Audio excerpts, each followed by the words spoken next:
Welcome to మా Telangana TV. LB Nagar చింతలకుంటలోని LPT market ఆధ్వర్యంలో చేనేత దినోత్సవ వేడుకలు ఎంతో అంగరంగ వైభవంగా జరిగాయి.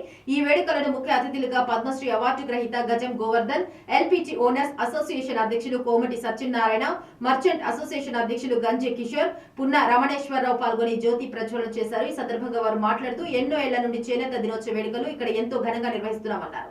చేనేత కార్మికులను కాపాడుకోవాలని, పద్మశాలీలు వేరే రంగంలోకి పోకుండా మన వృత్తిలోనే వృద్ధి చెందాలని కోరారు. కేంద్రం వేరే రాష్ట్రాలను గుర్తిస్తుంది తప్ప మన తెలంగాణను గుర్తించట్లేదని వాపోయారు. కేంద్ర రాష్ట్ర ప్రభుత్వాలు చేనేత కార్మికులను ఆదుకోవాలని, వారికి ఏదో ఒక ఉద్యోగ అవకాశాలు కల్పించాలని డిమాండ్ చేశారు. అందరూ నేతన్నలు నేసిన దుస్తులను ధరించి చేనేత కార్మికులను ఆదుకోవాలని పిలుపునిచ్చారు. ఈ కార్యక్రమంలో ఎల్పీటీ ఓనర్స్ అసోసియేషన్ సభ్యులు, మర్చెంట్ అసోసియేషన్ సభ్యులు, షాప్ ఓనర్స్ తదితరులు పాల్గొన్నారు. ఈరోజు 10వ చేనేత దినం సందర్భంగా 7th ఆగస్టు నాడు జరుపుకునే చేనేత దినోత్సవాన్ని ఎల్పీటీ మార్కెట్లో మార్చెంట్ కమిటీ వారి ఆధ్వర్యంలో, మరి అట్లాగే ఓనర్స్ వెల్ఫేర్ అసోసియేషన్ వారి సౌజన్యంతో జరుపుకోవడం జరుగుతుంది. ఈరోజు చాలా ముఖ్యమైన రోజు.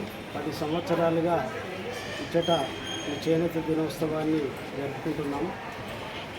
మరి చేనేతకు సంబంధించి చేనేత కళాకారులని ఎలా రక్షించుకోవాలి, వాళ్ళని ఎలా పనులలో మనము జాగ్రత్త వహించేటట్టు చూడాలి, వాళ్ళని ఎట్లా ఆదుకోవాలనే దాని మీదనే గవర్నమెంట్ కూడా చాలా చర్చలు మొదలుపెట్టింది.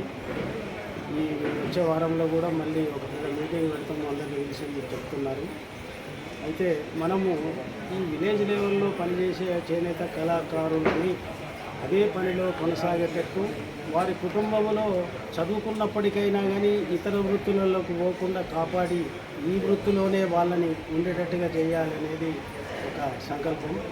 అది మన అందరం కూడా, మన మార్కెట్ తరఫున కూడా అందరం అదే వృత్తుల నుంచి వచ్చినాం కాబట్టి అందరం కూడా మనం సహకరించుకొని వాళ్లకు కొన్ని సలహాలు సూచనలు చెప్పి, ఆ పిల్లలు ఇప్పుడు చాలామంది కూడా ఇప్పుడు మనం చూస్తుంటాము, చాలామంది వేరే చేనేత కళాకారులు కాదు, అదర్స్ కూడా దుబాయ్ పోయి, తర్వాత ఎక్కడెక్కడో దేశాలు ముస్లిం కంటే గల్ఫ్ కంట్రీస్ పోయి కూడా ఎన్నో టీవీలలో చూస్తున్నాము, ఎన్నో చిక్కులలో పడి వాళ్ళు బతుకు తెరువులను ఆగం చేసుకుంటున్నారు. అలా కాకుండా ఇప్పుడు మన వాళ్ళు కూడా చదువుకొని ఉద్యోగాలు రాక, ఉద్యోగం ఒకరికి ఆశించడం కంటే వాళ్ళు ప్రయోజకులైతే ఇంకా నలుగురికి ఉద్యోగాలు కల్పించేంత స్థితికి ఎదగగలరు.